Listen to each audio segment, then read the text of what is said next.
میں آپ کے سامنے یہ بات عرض کروں کہ قرآن کچھ لوگوں کے متعلق کہتا ہے کہ انہوں نے اللہ سے کیا ہوا وعدہ پورا کر دیا. اللہ سے کیا ہوا وعدہ پورا کر دیا. وہ کون لوگ ہیں؟ رجال صدقوا ما عاهدوا اللہ علیہ.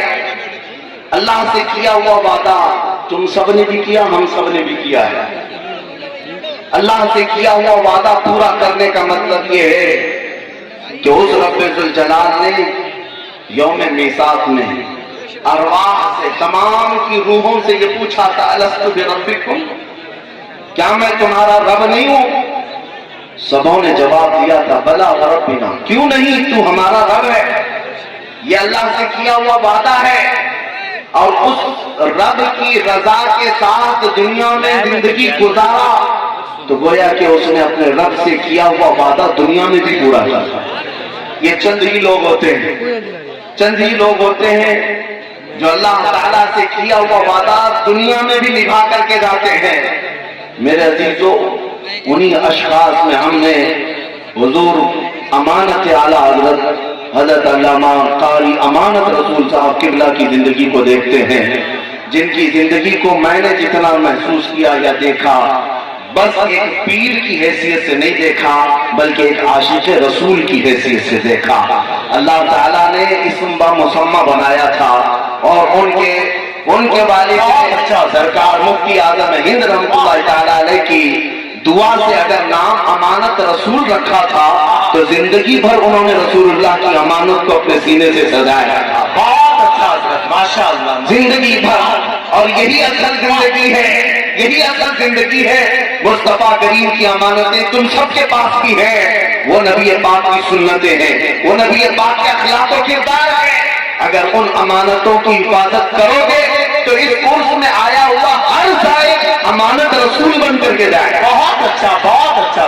ہر زائر اگر یہ وعدہ کرے کہ میرے پاس حضور کی جو امانت ہے وہ حضور کی سیرت ہے، حضور پاک کے اخلاق ہے، نبی پاک کی سیرت، ان کے اخلاق و کردار امانت ہے. اگر اس امانت کو تم نے زندگی میں پورا کر دیا تو میرے عزیزو، ایک امانت رسول کا عرس ہو رہا ہے، کل کو ہر امانت رسول کا عرس ہوگا. سب امانت رسول ہوں گے. اللہ تعالیٰ اسم با مسمہ جس طرح انہیں بنایا، ان کے عرس کی برکت سے ہمیں بھی امانتیں سنبھالنے کی توفیق عطا کرے. بہت اچھا. میرے عزیزو، میں یہاں پر تقریر زیادہ کرنے کے لیے حاضر نہیں آیا. بڑے بڑے علماء یہاں موجود ہیں، بڑے بڑے خطبہ مقررین. یوں ہی سمجھ لیں عرس اعلیٰ حضرت میں بریلی شریف میں کون سا مقرر نہیں آتا جو ممبر پر بیٹھتا نہ ہو، اور ہر ایک تقریر کے جوہر دکھانے نہیں، اعلیٰ حضرت کا فیض اٹھانے آتا ہے. ہر ایک اکتساب فیض کے لیے آتا ہے. وہی صورت یہاں پر بھی نظر آتی ہے. عظیم خطبہ کو میں نے دیکھا، مولانا عمران حنفی صاحب بیان کر رہے تھے. یہ تو اتنے سینئر ہے کہ ہم ابھی ہماری داڑھی مونچھ بھی نہیں تھی جب ان کی تقریریں سنتے تھے. میرے عزیزوں، بڑے بڑے قائد علامہ سید کفیل ہاشمی صاحب، یہ وہ علماء ہیں جو ہمارے اساتذہ سے بھی عمر میں بڑے ہیں. لہٰذا میں یہاں پر جو حاضر آیا ہوں وہ صرف فیض کے چند چھینٹے اپنے دامن میں لے جانے آیا، اسی لیے کہ اب میں ایک بات کا ازالہ بھی کر دوں، وضاحت بھی کر دوں. شاید حضرت علامہ مولانا رضا رسول صاحب، اللہ تعالیٰ ان کے اقبال بلند کرے. آمین آمین. ماشاءاللہ. عرس 48 سال سے چلتا آ رہا ہے، لیکن اس عرس میں مجھے بلا کر شاید وہ تھوڑا بہت تو ڈگمگا گئے ہوں گے. اسی لیے نہیں کہہ رہا ہوں کہ گھبرا گئے ہوں.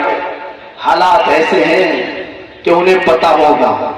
کچھ لوگوں نے ہماری امیج ایسی بنائی ہے کہ یہ کٹرواد ہے، یہ بھڑکاؤ باتیں کرتے ہیں. ہاں، بہت سارے لوگ صرف یہی چیز دیکھنے کے لیے آتے ہیں.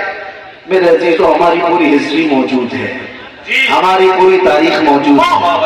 ہم اس شہر میں یا اس وطن میں مہمان بن کر کے نہیں آئے. ہاں، یہ ہمارا اپنا دیش ہے، ہمارا اپنا وطن ہے، اس سے ویسے ہی لگاؤ ہے. ہمارے لوگوں نے اگر یہ امیج بنا رکھی ہے تو دماغ تھوڑا صاف کر لو. اگر ہمارا دماغ کہیں گرم ہوتا ہے یا سخت بولتے ہیں تو صرف اسی جگہ پر جہاں میرے مصطفیٰ کے خلاف کوئی انگلی اٹھاتا ہے.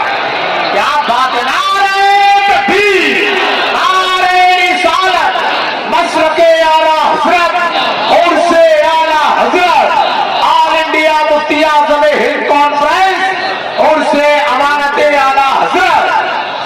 باقی میں سب سے کہتا ہوں، گالی دینا ہے مجھے دے لو، کوسنا ہے مجھے کوسو، برا کہنا ہے مجھے کہو، انشاءاللہ العزیز صبر کر لے جاؤں گا.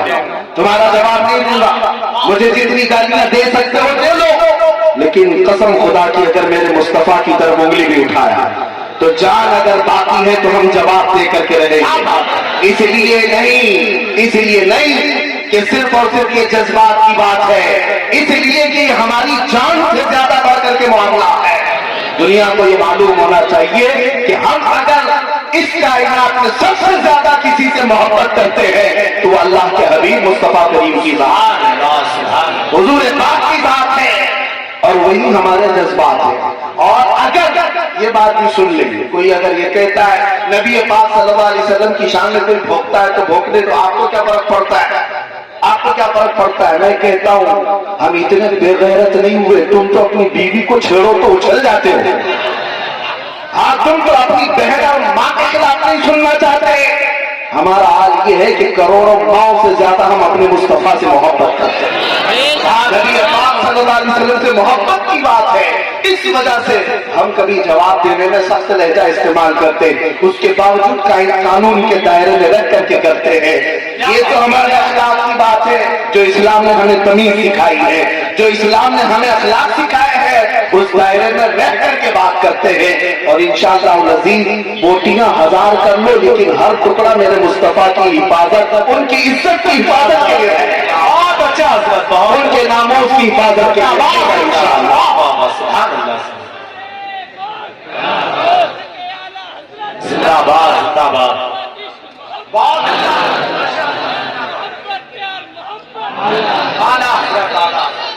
میں نے آیت کریمہ آپ کے سامنے پڑھی تھی بہت جلدی. من المؤمنین رجال صدقوا ما عاهدوا الله علیہ. ایمان والوں میں سے کچھ بندے ایسے ہیں جنہوں نے اللہ سے کیا ہوا وعدہ پورا کر لیا. جنگ احد میں اسلام کی یہ دوسری بڑی جنگ ہے. احد کے پہاڑ کے دامن میں یہ جنگ ہوئی. یہ جنگ بڑی سخت ہوئی. نبی پاک صلی اللہ علیہ وسلم اور ان کے صحابہ پر اتنی سختیاں آئی کہ 70 صحابہ اس جنگ میں شہید ہوئے تھے. 70، اور وہ بھی ٹاپ لیول کے صحابہ، بڑے صحابہ، اجلہ صحابہ. میں آپ کو ایک بات بتاؤں، اگر مولانا رضا رسول صاحب ایک مدرسہ چلاتے ہیں یا ایک تحریک تنظیم چلاتے ہیں تو چند ان کے ارکان ہوں گے. آج 10 ارکان کو لے کر کے کوئی کمیٹی بنائی جاتی ہے، کمیٹی کے ممبر ہوتے ہیں. تنظیم کی ہو، تحریک کی ہو، مدرسے کی ہو، اسکول کی ہو، کمیٹی کے کچھ افراد ہوتے ہیں. ایک ساتھ اگر 4 لوگ ایک کمیٹی کے مر جائیں، کمیٹی ٹھپ پڑ جاتا ہے، تنظیم رک جائے گا، ادارہ رک جائے گا. میرے عزیز، دنیا کی بڑی بڑی تنظیموں کو میں نے دیکھا، ایک شخص مر گیا تو تنظیم ٹھنڈی پڑ گئی، ختم ہو گئے، انقلاب ختم ہو گئے. لیکن احد کے میدان میں نبی پاک صلی اللہ تعالی علیہ وسلم کے سامنے ایک دو نہیں، حضور کے مدینہ طیبہ اسٹیبلش کرنے والے صحابہ، 70 صحابہ کی جانیں چلی گئی. شہادت نوش کا جام نوش کیا، لیکن کیا اسلام رکا؟ اسلام رکا؟ اسلام کا مشن ٹھنڈا پڑا. ادھر شام کو جنگ احد ختم ہوئی، ادھر صبح مسجد نبوی میں میرے آقا امامت کے لیے حاضر. اسلام نہیں رکا. اس جنگ احد کی بات میں کر رہا ہوں جس میں امیر حمزہ کا کلیجہ چڑھایا گیا تھا. اس جنگ احد کی بات کر رہا ہوں جس میں عبداللہ بن جہش صحابی رسول ہیں جن کے جسم کے 80 ٹکڑے کر دیے گئے تھے، اور کفار و مشرکین نے ان کے ٹکڑوں کے ہار بنا کر کے گلے میں پہنے.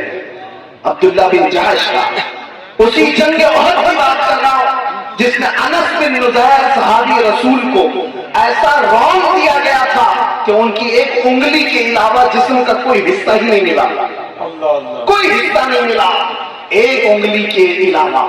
ان کی بہن ہے، انہوں نے صرف انگلی دیکھ کر کے پہچانا کہ یہ میرا بھائی انس بن نزیر ہے۔ اس جنگ کی بات کر رہا ہوں جس میں خود رسول اللہ کے 2 دانت مبارک شہید ہوئے۔ حضور پاک صلی اللہ تعالیٰ علیہ وسلم کے چہرے اقدس پر لوہے کی ٹوپی جو پہنی جاتی تھی جنگوں میں، ایک کافر نے وہ لوہے کی ٹوپی حضور کے چہرے پر ماری، جس کی وجہ سے حضور کے رخسار میں تانچ لوہے کا ایک اندر داخل ہوا، اس کو نکالنے کی کوشش کی گئی تو حضور کے 2 دانت مبارک شہید ہوئے تھے۔ اسی جنگ کی بات کر رہا ہوں۔ حالات ہوتے ہیں بہت سارے ہیں، لیکن جو بات مجھے کہنی ہے وہ یہ ہے، اتنے سخت حالات کو میرے آقا نے اپنی آنکھوں سے دیکھا۔ ہم میں سے کوئی ہو تو ایک ہمارا ساتھی مر جائے تو ہمارے تو جذبے ٹھنڈے پڑنے لگ جائے۔ نبی پاک صلی اللہ علیہ وسلم نے 70 صحابہ کی شہادتیں کی، بلکہ سب کے جنازے پڑھائے، سب کی تدفین کیا۔ ایک منظر بڑا عجیب تھا احد کے میدان میں، بڑا عجیب۔ حضور پاک صلی اللہ علیہ وسلم زخمی تھے اور آپ نے اپنے صحابہ سے کہا کہ جاؤ سعد بن ربیع زندہ ہے یا انتقال کر کے ڈھونڈ کے لاؤ۔ ایک صحابی کا نام لے کر کہا سعد بن ربیع۔ حضور انہیں بڑا پسند کرتے تھے، حضور کی محفلوں میں ہمیشہ رہتے تھے۔ صحابہ نے جب حضور پاک صلی اللہ علیہ وسلم سے بات سنی تو سعد بن ربیع کو ڈھونڈنے کے لیے چلے۔ احد کے میدان میں لاشیں بہت ساری پڑی ہوئی تھی، بہت ساری لاشیں۔ سعد بن ربیع کا نام لے لے کر کے یہ صحابہ پکارتے رہے۔ ایک جگہ سے آواز آئی، ہاں میں زندہ ہوں، ہاں میں زندہ ہوں۔ صحابہ نے کئی لاشیں اٹھائی تو دیکھا سعد بن ربیع زخمی حالت میں پڑے ہوئے تھے۔ توجہ چاہتا ہوں نوجوانوں، میں اس پر گفتگو کو سمیٹ لوں گا۔ اور ایسے حالت تھی سعد بن ربیع کی کہ ان کے جسم پر 12 نیزے لگے ہوئے تھے، ان کا پیٹ پھٹ چکا تھا۔ زخمی حالت ایسی تھی کہ پیٹ پھٹ چکا، 12 نیزے لگے تھے، وہ اٹھ نہیں سکتے تھے، چل نہیں سکتے تھے، خون رس رہا تھا لیکن زبان ابھی چل رہی تھی۔ صحابہ سے پوچھا کیوں آئے؟ صحابہ نے کہا رسول اللہ نے تجھے یاد کیا، اتنا سننا تھا کہ وہ اپنے کہنیوں کے بل اٹھنے کی کوشش کی۔ جب نہ اٹھ سکے، وہ میسج آج کا میسج ہے سعد بن ربیع کا، آج کا میسج سن کر کے نہ اٹھ سکے تو آنے والے صحابہ سے کہا شاید میری زندگی بہت تھوڑی بچی ہے، میں رسول اللہ تک چل کر نہیں جا سکوں گا، اے میرے ساتھیوں جاؤ میرا سلام پہنچا دینا، اللہ کے نبی کو میرا سلام پہنچا دینا۔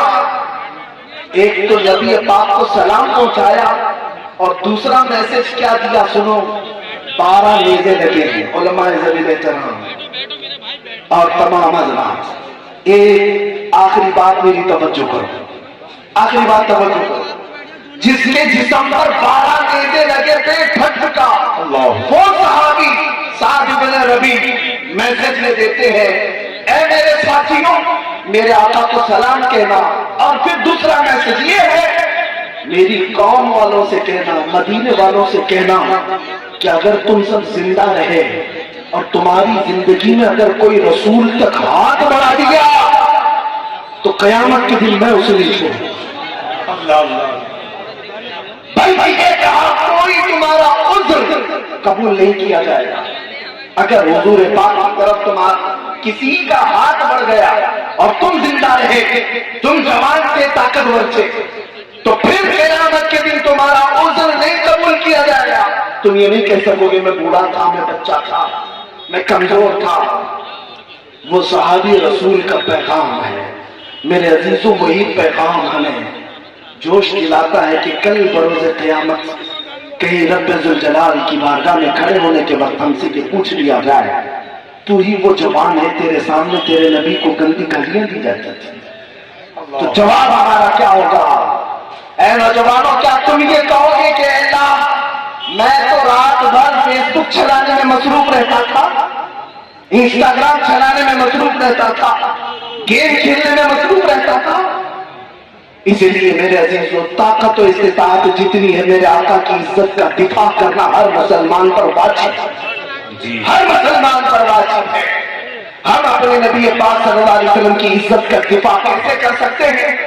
میں یہ نہیں کہتا کہ سڑکوں پر آ جاؤ، میں نہیں کہتا کہ پروٹیسٹ اور دھرنے اور آندولن پر بیٹھ جاؤ، یہ تو لاسٹ والی چیز ہے، یہ بڑی آسان سی چیز ہے۔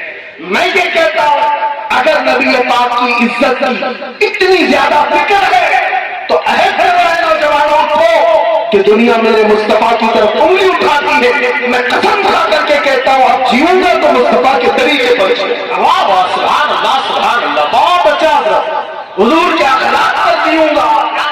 دنیا مجھے تانا دیتی ہے تو دے، کوئی مجھے سے جلتی ہے تو جلے، کرتی ہے تو کرے، دنیا ننگا گھومنے پر آج فخر کرتی ہے، تم مکین گنبد خضرا کے اخلاق پر کیوں نہیں فخر کرتے؟ اللہ اللہ، کیا بات ہے، واہ واہ، کیوں نہیں فخر کر سکتے؟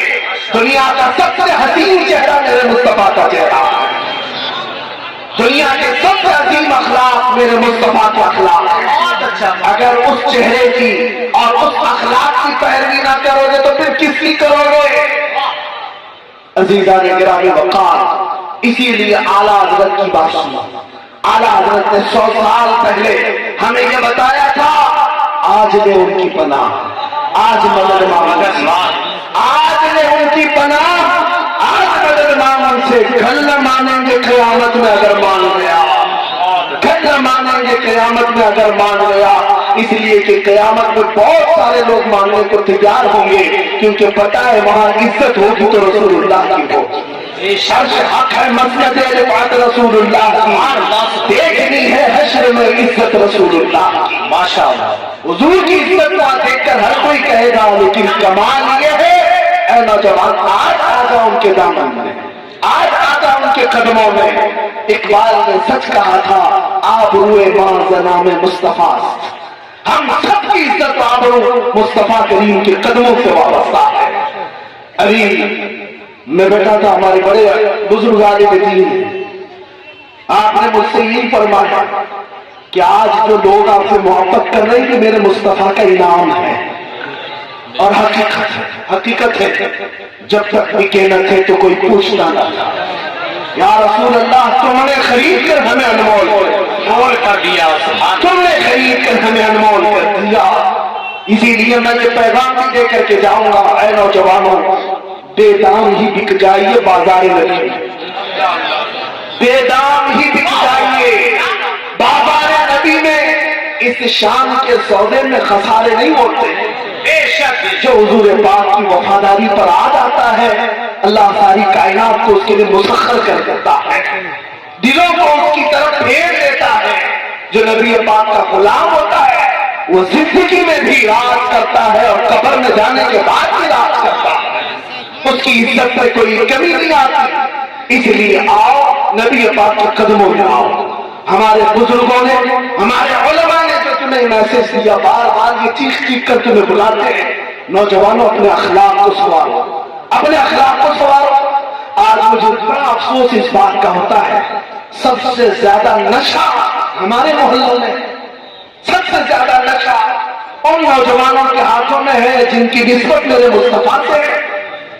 تم کو اگر کوئی غلام رسول کہتا ہو، تمہارے گھر کے آس پاس نشہ بکتا بھی ہے، نشہ کرتے بھی ہو، کل قیامت کے دن میرے مصطفیٰ کو چہرہ بھی دکھانا ہے۔ اے میرے عزیزوں، تمہاری آنکھیں اگر آوارہ ہو جاتی ہیں تو یہ بڑے شرم کی بات ہے، اس لیے کہ تمہاری آنکھیں صرف اور صرف دیدار مصطفیٰ کے لیے ہونی چاہیے۔ بے شک نبی اپنی حیا کو سنبھالو، اپنے اخلاق کو سنبھالو، اور معاشرے میں ایک ایسا انقلاب لے آؤ کہ جدھر سے گزرے مدینہ تو رسول کی خوشبو آنے لگے، میرے مصطفیٰ کریم صلی اللہ علیہ وسلم کے اخلاق کی خوشبو آنے لگے۔ بس میں اسی پر گفتگو کو سمیٹتا ہوں، ختم کرتا ہوں، لیکن اس عہد کے ساتھ آج حضرت علامہ مولانا قاری امانت رسول صاحب کے اس عرس میں، جس کو برسوں سے عرس اعلیٰ حضرت کے طور پر منایا جا رہا ہے، اور حضرت کی وصیت کے مطابق ان کا عرس بھی اسی عرس میں ضم کر دیا گیا ہے۔ اللہ کرے کہ یہ عرس ہمیشہ پیغام دیتا رہے اور اتحاد اہل سنت کا یہ مرکز بنا رہے. ایک خاص بات جو محسوس کیا اور مولانا رضا رسول صاحب کی بھی خواہشات کو میں نے جو سنا الحمدللہ بڑی خوشی ہوئی. میں قاری صاحب قبلہ رحمۃ اللہ تعالیٰ علیہ کو بھی دیکھتا تھا کہ وہ جب تک زندہ تھے ظاہری حیات میں ہمیشہ اہل سنت و جماعت کو جوڑنے کی کوشش کرتے رہے. علماء مشائخ سادات سب سے ان کے راستے تھے. یہ وہ بندہ کرتا ہے جس کو اپنے گھر سے محبت ہوتی. ایک بات سمجھ کر کے چلی. اور جس کو اپنے گھر سے محبت نہیں ہوتی وہ اپنے گھر کے دروازے توڑتا رہتا ہے, اپنے گھر کی کھڑکیوں توڑتا ہے, اپنے گھر کے دروازے توڑتا ہے. جس کو اپنے گھر سے محبت ہوتی ہے وہ ہر ایک کو جوڑ کر رکھتا ہے. اسی لیے حضرت علامہ قاری امانت رسول صاحب کو دین اسلام سے مسلک اعلیٰ حضرت سے ہر درجے پیار تھا. اسی لیے جو اعلیٰ حضرت کا نام لیتا تھا اس کو اپنے ساتھ جوڑ کر رکھتے تھے. اللہ کریم اس اتحاد کو ہمیشہ قائم رکھے, سدا سلامت رکھے. مولا کریم ہم سب کو حضور پاک کے قدموں کی ان کی عزت کی حفاظت کرتے کرتے آخری سانس لینے کی توفیق عطا فرمائے.